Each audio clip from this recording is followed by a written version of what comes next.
अस्सलाम वालेकुम वरहमतुल्लाहि वबरकातुहू। तो दोस्तों, आज हम एक और स्टोरी के साथ हाजिर हैं। ईरान का बादशाह बहुत दिनों से परेशान था।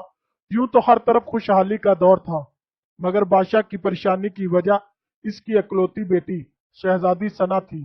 हर बाप की तरह बादशाह भी अपनी बेटी की शादी करके अपना फर्ज अदा करना चाहता था, लेकिन शहजादी सना ने भी अजीब ऐलान कर रखा था, जो शख्स इन सवालों के दुरुस्त जवाब देगा वो इससे शादी करेगी। आसपास की रियासतों के कई शहजादे आए, मगर नाकाम लौट गए। इस मुल्क में नौजवान तालिबे इल्म भी रहता था।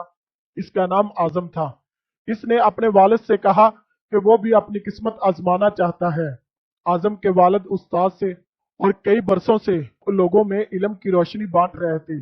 मुल्क फारस का वजीर आजम, बड़े बड़े दरबारी और शहर का काजी भी इनका शागिर्द था। बाप ने बेटे की ख्वाहिश देखी तो बोला, बेटा अगर तो नाकाम लौटा तो तेरा कुछ नहीं जाएगा। लोग कहेंगे उस्ताद का बेटा नाकाम हो गया। आजम अपने बाप से कहने लगा, बाबा बड़े बड़े शहजादे लौट गए, अगर मैं नाकाम हो गया तो क्या हुआ? यह तो मुकाबला है, जो जीत ले, और शायद वो खुश नसीब मैं ही हूँ। आखिर बाप को बेटे की जिद माननी पड़ी। आजम खुशी खुशी महल की तरफ चल पड़ा।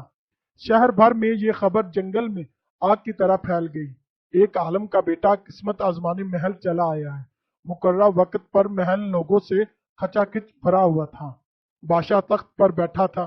मलका आलिया भी महल में मौजूद थी। वजीर, अमीर, दरबारी, अवामुन्नास बहुत दरबार में मौजूद थे।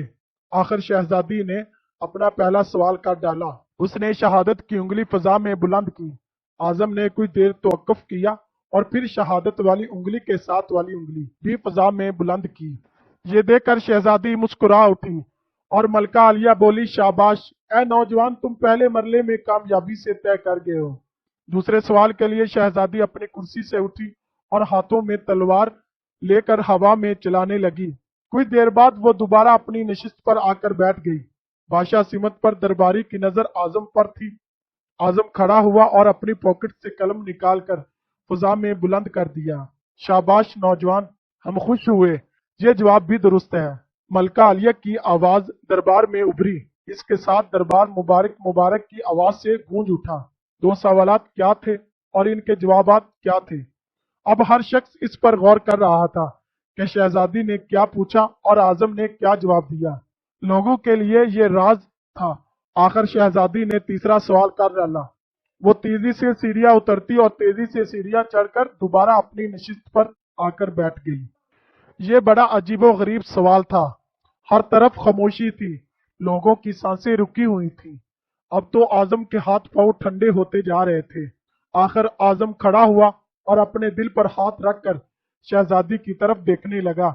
मरहबा मरहबा, ए नौजवान, मुबारक हो, शहजादी ने आपको पसंद कर लिया है। मलका आलिया की आवाज के साथ ही शहजादी सना शर्मा कर महल के अंदरूनी हिस्से में चली गई और महल मुबारकबाद की आवाज से गूंज उठा।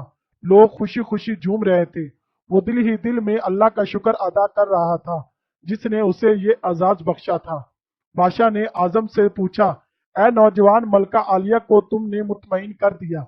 अब ये बताओ कि तुमसे क्या पूछा गया था और तुमने क्या जवाब दिया। अगर तुमने एक भी बात का जवाब गलत दिया तो तुम्हारी गर्दन उड़ा दी जाएगी। आजम पुर इत्माद में खड़ा हुआ और बोला, बादशाह सलामत, शहजादी ने एक उंगली खड़ी करके पूछा था कि तुम अल्लाह को एक मानते हो। मैंने दो उंगलियां खड़ी करके जवाब दिया कि अल्लाह और इसके रसूल पर मेरा ईमान अटल है। बहुत खूब, हम खुश हुए। बादशाह ने मुस्कुरा कर कहा। आजिम बोला। इसके बाद शहजादी तलवार चलाकर पूछा था कि इससे बड़ा कोई हथियार है। मैंने जवाब दिया, हाँ, कलम का वार तलवार के वार से ज्यादा कारगर होता है। माशाअल्लाह नौजवान, तुमने हमारा दिल जीत लिया। तुमने साबित कर दिया कि जाहो जलाल, दौलत, हशमत की इल्म के सामने कोई हैसियत नहीं। लेकिन तीसरा जवाब, बादशाह हौसला अफजाई करते हुए पूछा। आजम ने आसमान की तरफ देखा और कहने लगा, बादशाह, शहजादी दरबार की सीढ़ियां उतरी और चढ़ी, कुर्सी पर थक कर बैठ गई। इन्होंने पूछा था, मैं थक चुकी हूँ, लेकिन मेरे जिस्म की एक चीज नहीं थकी। मैं जवाब दिया, दिल। ये पैदाइश से लेकर मौत तक बगैर थके धड़कता रहता। बादशाह ने आजम को पास बुलाकर गले से लगा लिया और कहा, ऐ लोगो, गवाह रहना, मैंने हकदार का हक अदा कर दिया। मेरी बेटी ऐसे शख्स की बीवी बन रही है जिसके पास इल्म की दौलत है, जिसे कोई चुरा नहीं सकता है और ना ही कम कर सकता है। बादशाह ने उसी वक्त खुशी खुशी आजम और शहजादी सना की शादी तय कर दी। तो देखा दोस्तों, इल्म एक ऐसी चीज है जिसे ना तो कोई बेच सकता है, ना ही कोई चुरा सकता है, और इल्म से बढ़कर कोई दौलत नहीं है। तो कैसी लगी आज की स्टोरी? दोस्तों, अगर मेरी वीडियो पसंद आई हो तो मेरे चैनल नवाब टीवी को लाइक, शेयर और सब्सक्राइब कर दें। साथ ही बेल आइकॉन को प्रेस कर दें ताकि मेरी हर आने वाली वीडियो आप तक आसानी से पहुंच सके। शुक्रिया।